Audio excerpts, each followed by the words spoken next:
Hello, everyone. Thank you for tuning in to another episode here at the Portcast. Today, we have another special guest with us today, and he's going to tell us a little bit about himself and the great things that he's doing here in the community in the city of Bridgeport. Do you mind introducing yourself? This is always the hardest part, right? When you got to introduce yourself. So I'm Kev Payne. I am a community member here in Bridgeport, Connecticut. I've been here since I can think. I moved here from Jersey when I was 4, and I've been here ever since. You know, I went to school here. I started my school at Hall School, small elementary school, then went on to Dunbar, and then I did a freshman year at Hardin. Then I went to Bullard Havens and Tech. I learned the electrical trade, which I still do to this day on the side. I still held on to that craft. After that, that's when I would say life started, right? After high school. I went straight into the electrical trade, but that company started to go, it went under. Sadly, the boss passed away, and it went under, and then I went into the Navy. Oh, okay, yeah. Military guy. Yeah, military, man. Okay. So in the Navy, I was a corpsman, which is a combat medic. Hospitalman, corpsman is the title of it. They work in naval hospitals. Then the other side, which they call the green side, is they do the medical supply, the medical for the Marine Corps. Okay.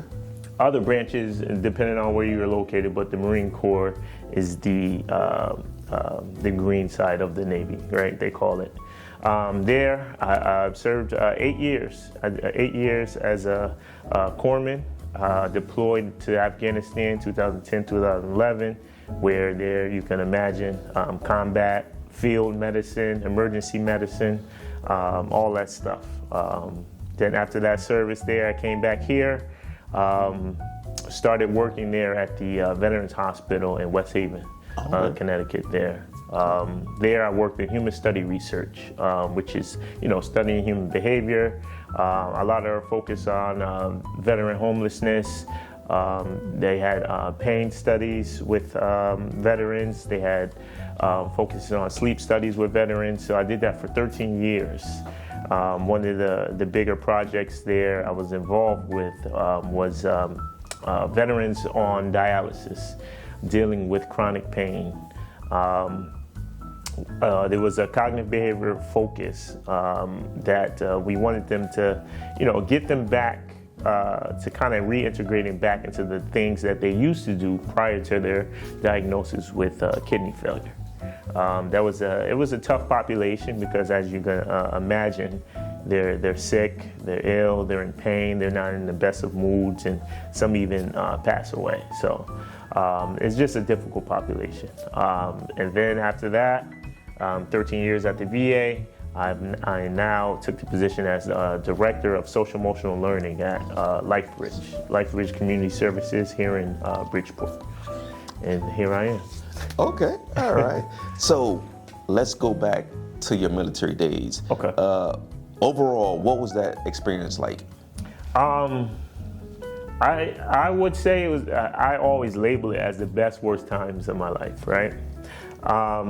The best when it comes to like brotherhood, camaraderie, togetherness, experiencing different, right? Experiencing different people, different locations, and making connections with complete strangers, right? We individuals come from all walks of life in the military there, right? And it's still discipline. And not saying I didn't have it prior, but it gives you certain go-bys, right? And you develop certain traits from the military in itself, right? But when it comes, as I got older, I went into the military at 22. So you can imagine I'm older than the average cat going in at 17, right? So I'm the older cat. I'm the one that when we go out, I can drink, and so it's. And I had my daughter. My daughter was 3 already, 3 or 4 already going into the military there. So. Back to why I call it the best, worst time of my life. Those good traits are good traits, right? And as I got older and deployed, and you understand the working of things, and then you start to question a lot of stuff as far as why are we doing this, why this, that, and this, So having that total understanding of the reasoning why, and you start to form your own opinions and stuff, and then you start to really, you think differently of the military, I should say. Now, you said that in the military you learn and you develop traits. Mm-hmm. What is one of the things that you've learned or experienced in the military that still sticks with you today, and why? When you think about it, the biggest not the biggest thing, but one of the things is when you think about connection. You think about connection, meeting people, getting to know them, being closely, because you're in close quarters with these individuals, and then next thing you know, they're either moving duty stations, right? Or when you think about war or combat, they're injured and they're out of here and they're gone. So you learn to form a connection, and you learn how to deal with that connection when it goes away. Now that's a gift and a curse, because you build up walls, and then you readily know how to, nip that in the bud, right? So I see you doing a lot of great work in advocating here in the city of Bridgeport. Where did this come from?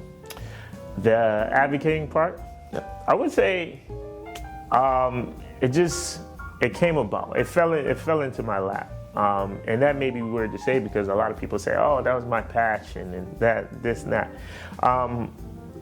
By doing so much and developing, maturing, you have an understanding of things, an understanding of, what can be shaped, right? Where you can help, what you're good at, right? And the thing about it, a lot of people don't know, I initially went to school not to be a therapist, but to be a physician assistant.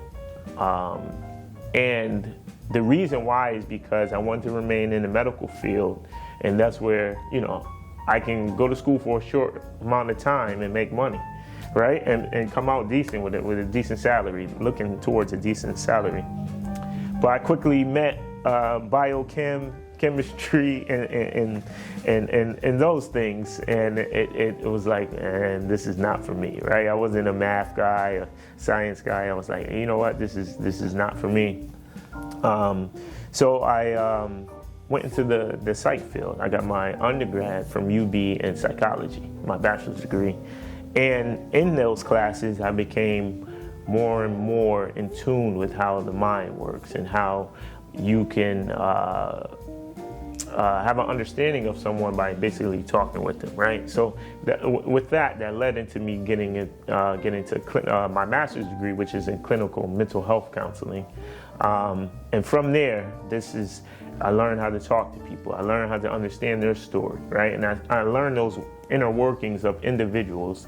And I said, wait a minute, I can help, right? I can help because I have this understanding of the people around me, particularly in my community, and where things may have went wrong, or what we normalize isn't normal, and I can help with that. And a lot of people started saying, Kev, you're good with this, you're good with this, you're good with this. And then it was that constantly doing these things, you form a liking to it, right? And then now it comes with that passion part. You find out, I'm good with this. I can do this. I'm getting a feeling internally that's rewarding in that nature. And then you want to continue to do that work. And so, in your words, what is mental health? Mental health, in my words, mental health is a mental understanding, right? Mental health is a vast, you have a large umbrella of mental health, right? But to me, mental health is knowing yourself, right? Knowing others. Knowing how you tick and how you don't tick, knowing what bothers you, right? And just have that understanding of your body, right? A sound, mentally healthy person grows to understand themselves, the way they think, and their actions and behaviors, right? And what was so intriguing about mental health that drew you into it? It's just the thought of how fascinating the body is, right? And how powerful our minds are, right? Our minds can trick us. Our minds will tell us something is there and it's not there. You know what I'm saying? Our minds are very powerful, and we don't really put that emphasis on that, right? So the inner workings of the mind, how people understand things, how people talk, behaviors of individuals, I've always found there's an underlying cause or underlying thing to have this individual act like this or behave this way or say the certain things they say. And that was my focus, and that was my understanding, and try to understand that more and work with individuals to help them out. So you're currently the director of social emotional learning for a organization here in the city of Bridgeport. Can you break down what social emotional learning is? Mm-hmm. So if you think about the title itself, social emotional learning, right? How do individuals become emotionally aware, emotionally understand themselves, and emotionally understand others, right? How to read the room is a major part in just being really in tune with their emotions and others, right? So that learning and that understanding of emotions. And what are some of the things you work on with the youth to develop these skills or these attributes? Mm-hmm. So now I work in the 3 high schools, Harding, Bassick, and Central. What I've gained and the knowledge of from working in that environment in itself is that these students are really on 0, where they're neutral, they're readily working, or they're on 100, right? They're what they say crashing out, right? They're crashing out, they're out of control, right? There's no middle ground there, right? So I work with these students to give them those tools to develop that middle ground in their lives, in their everyday functioning, right? And that looks like noticing things or signs within their body before they get to that crash out phase. Those tools I can give them to understand that, wait a minute, this person said this, but they may not necessarily mean it that way. This person is not having a good day. He's snapping because he's not having that good day. You know what I'm saying? Things like that. Okay. So let's talk about transition, more specifically kids who are becoming young adults and dealing with everything that comes with being a young adult. There are some kids who may struggle with that transition, and there may be some who may not. So you're a part of a summer group program called HYPE. What is HYPE? So HYPE is a social emotional learning group, right, that helps 8th graders that's transitioning into 9th grade, right? So we work on social skills. We talk about some barriers that they may have that is making them reluctant to want to go into 9th grade, right? That transition can be difficult for many, right? You're going from a small school to a much larger scene and much larger school to where you may deal with a lot of things coming your way. So we work with emotions and those barriers and those, we really focusing on, what has happened, what troubles have you had in 8th grade that may become bigger in 9th grade, or that you feel you need help with, those social connections and those social interactions. Okay. Like I mentioned earlier, I see you all around town doing all this great work for the kids and advocating for the kids. When someone you've helped or you mentor along the way comes up to you and say, thank you for everything that you've done for me, how does that make you feel? So I think anyone, it makes them feel great, right? It makes me feel great. And I often say this a lot, right? A lot of my work, it doesn't resonate, or you probably won't see the results of it right away, right? Those individuals come from, they come down the line, right? Maybe years from now, and say, hey, Kevin, you helped me out with this, and I'm grateful you helped me out with that. Well, I remember you said this to me. Those, that instant gratification may not be there, right? But in some instances, you see them better themselves through the school year, and that is a great feeling internally. It's a great feeling, because I particularly didn't have that when I was coming up. And I say that you are a 2025 honoree of 100 Men of Color. Congratulations on that. Thank you. The tagline for 100 Men of Color is Believe, Achieve, Inspire.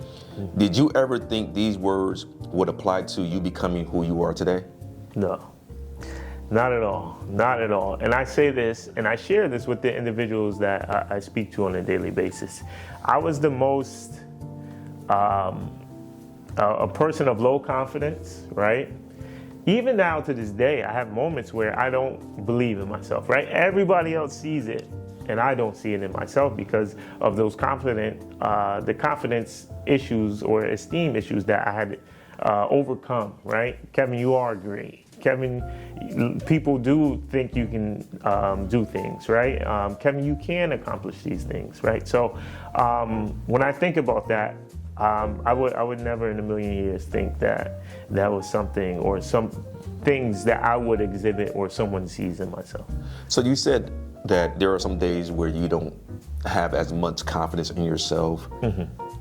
What do you do to get out of that state of mind? Right. So I think all of us, and me particularly, like we're in our heads all the time, right?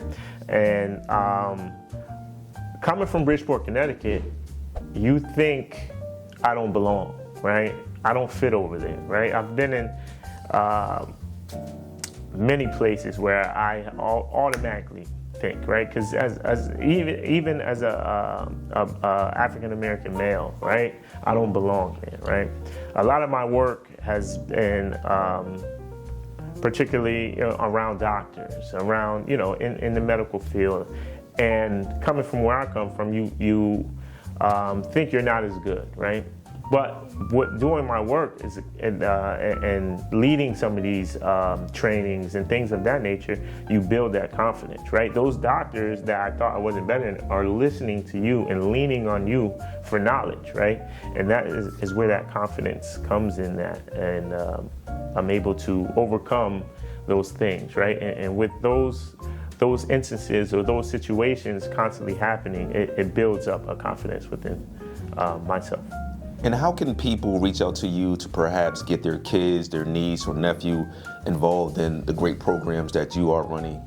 So we have at LifeBridge Community Services, the website is lifebridgect.org. They can go on the website there. And then there's certain categories depending on what they want to